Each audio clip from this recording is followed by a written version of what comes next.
So 12 hours is a long we could time. probably talk about this for an hour because that trip was such an ordeal. I think my mom did have to, if I remember right, yeah, because it was such a small kennel. I think she used like old Lean Cuisine trays, like little really tiny trays, Right. to like make a tiny little litter box for them in there. But we were kind of just hoping that they would be so like freaked out, they'd be scared crab details. Uh-huh. But Yeah. Like Daisy would literally stink out the whole cabin. yeah, I She's think pretty they cozy. just I think they were just closing their eyes and hoping it would be over. Right. But I can ask for more details. Okay. She probably remembers better than I did. But anyway, this article starts with the story of Nala, who was a rescue animal that had 5 puppies and was being transported to Canada, actually, for training by a volunteer pilot who works with the organization. And he was 200 feet off the ground, and he realized that he felt the cargo hatch go up and realized the dog fell out. That's horrendous. So he turned around and went back to the airport, and the dog was obviously dead. The rescue workers found her like a day or two later. So anyway, that's how the story starts. And I guess that just sort of prompted him to research more. Anyway, so this article was written in 2015. So for the 10-year period from 2005 to 2015, a total of 475 animals have been killed, injured, or lost. And I think it's the FAA only required airlines to keep track of that starting in 2005. So before that, we have no idea how many have been lost. And they also don't keep track of total animal cargo passengers, so it's hard to know like how significant that number is. You know what I mean? If 500 animals have died and only 600 have ever been boarded, that's an abysmal statistic. Or maybe it's 20,000. We don't really know. But anyway, just under 500 in a 10-year period. And let's see what else. I guess the way most of them die is either asphyxia, overheating during extended layovers, killed by other animals, which I'd like them to expand on that. Yeah, thank they you. all out of their cages in the cargo hold and like go at it. I don't know. Have stress-induced heart attacks or die in other brutal ways. Oh my God. So anyway, yeah, the PSA part of this, like I didn't know about any of this, even though this article is 4 years old. Maybe don't board your pets in the cargo hold at all costs. Maybe take a road trip. Right. So if you gotta go that far. I would never board my pet in the cargo hold, and I have to tell you, I don't. People obviously still do it, but I can tell you that I know Danielle's sister had put her cat on a plane because she was moving out of state somewhere, and they lost the cat for days. Yes, so that's the next part of this article. Okay. So she found it. Wait, how did they lose it? Like they just got misrouted like luggage, or it escaped? No. It got misrouted like the luggage. Oh, and I have to tell horrifying. you, I have to get the full story, but I've heard it a couple times and I'm blanking. But something happened. Who was taking care of the cat during that time? Right. Next episode, I will give you the story. We But need a follow up on that. Yeah, so, because so here's the story. Yep. There was a famous a whippet named Vivi that had won Westminster Kennel Club awards and stuff. It broke out of its kennel somehow at JFK Airport in New York. And it got out, and it says pet detectives and pet psychics got involved trying to find it. There were weekly searches, a hotline, and a $5,000 reward. The 3-year-old white and brown dog was never located. Where did it go? It just disappeared into the big city. Isn't the airport fenced? It was a whippet. Who knows? They're not really meant to be dog proof, so if there's a little crack somewhere, a little hole they dig. That's insane. I would imagine it's not too hard for a dog to get out of an airport. Or someone took it. Someone took it. Yeah, that's what I think. Or someone saw it and took it. And then what else? There was another interesting part about this. So if I had a dog that was in the Westminster, I would not be putting that dog in the cargo. Are you kidding me? You have to, though. You have to get to a different show. You buy them a seat and they sit on it next to you. I don't think they let you. I don't think it's even about that. I think you just cannot do that. I don't think you Really? take a dog in the cabin. Yes, you can. There's always dogs on planes when I fly. Well, because those are service dogs. Well, trust me, they're not all service dogs. Well, right, but I think it would be hard with a famous dog to be like, oh, by the way, it's a service dog, because they'll be like, actually, we know it's not. Oh my gosh. It's a dog, not a movie star. No one's going to be like, that's No, silly. yeah, no one cares.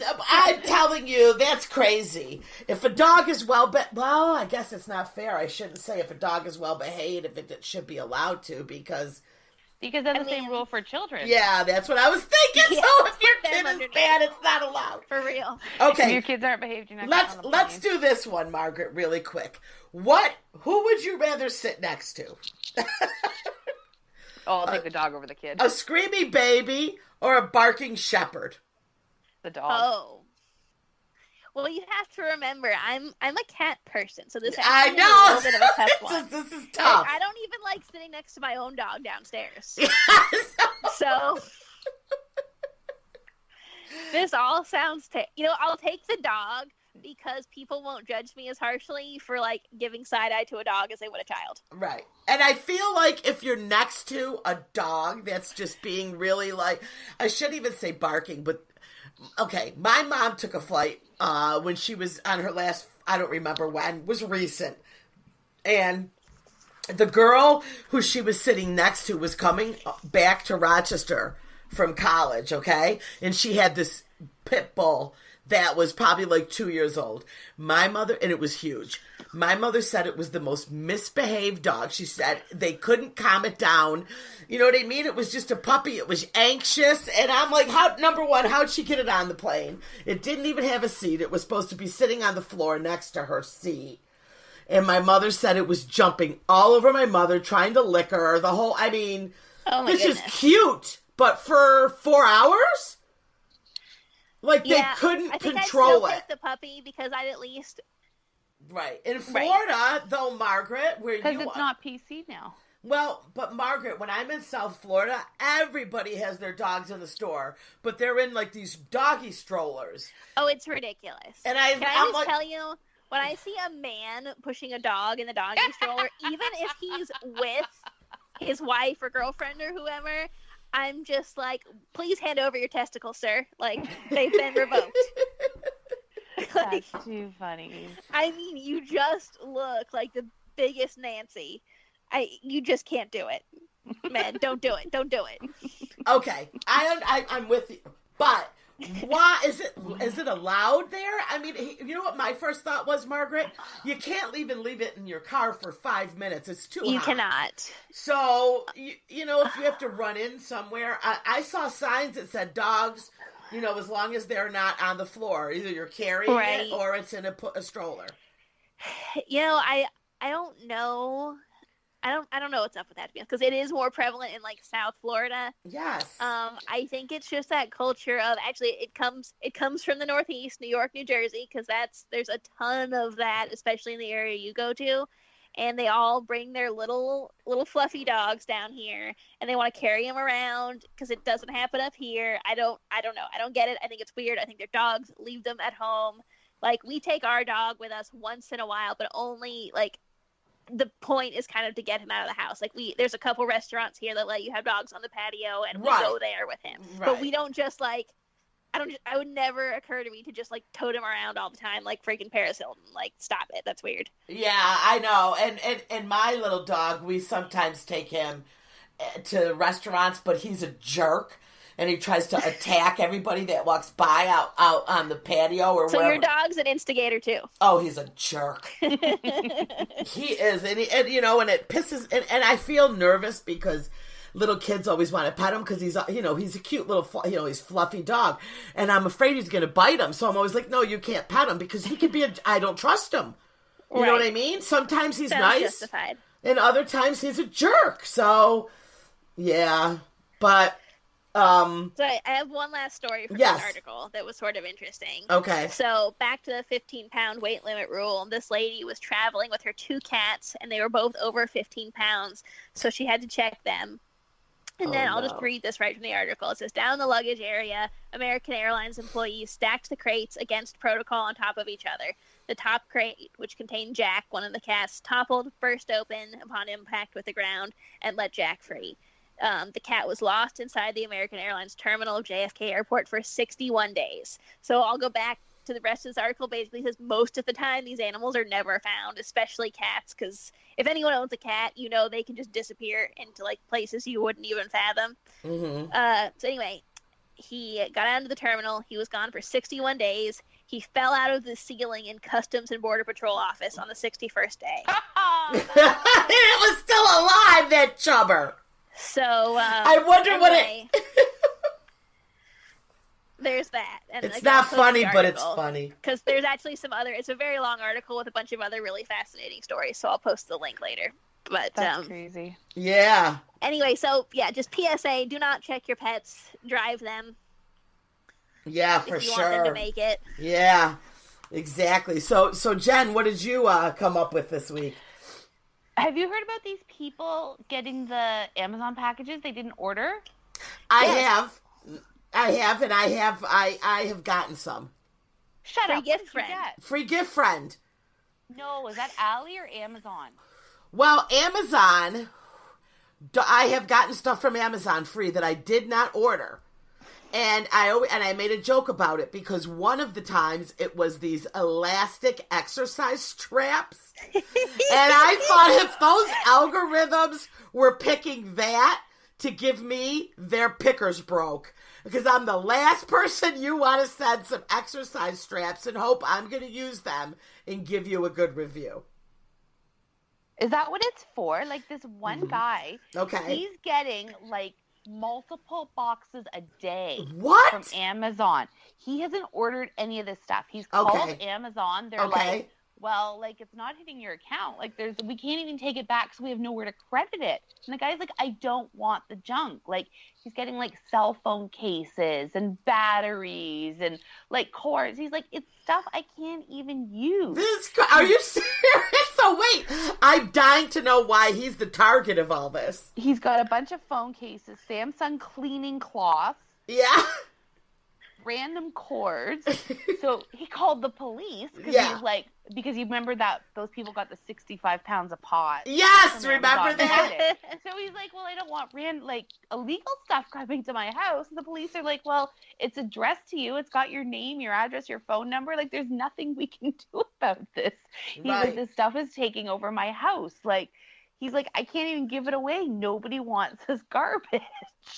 Oh my gosh. Well, I wonder if any of these surprise packages with more salacious items have like caused any like marital fights or anything. Oh, I Like, wonder. did someone get like a huge dildo and the husband was like felt threatened by that? Like, what? I'm not good enough for you. And she's like, I swear I didn't order it. well, that's Or the like thing, really too. kinky underwear or something. Like, Right? Right. Well, that was one story that I remember a while ago is somebody had, well, it was an Ollie free gift though, Margaret, and they had posted on one of the message boards that they were like, had all these friends over and company, and she had gotten this package and she thought it was something from Ollie, and all of her girlfriends were like, open it, you know what I mean? They thought she Right. was getting a Fuchi, and it was a huge freaking rabbit dildo.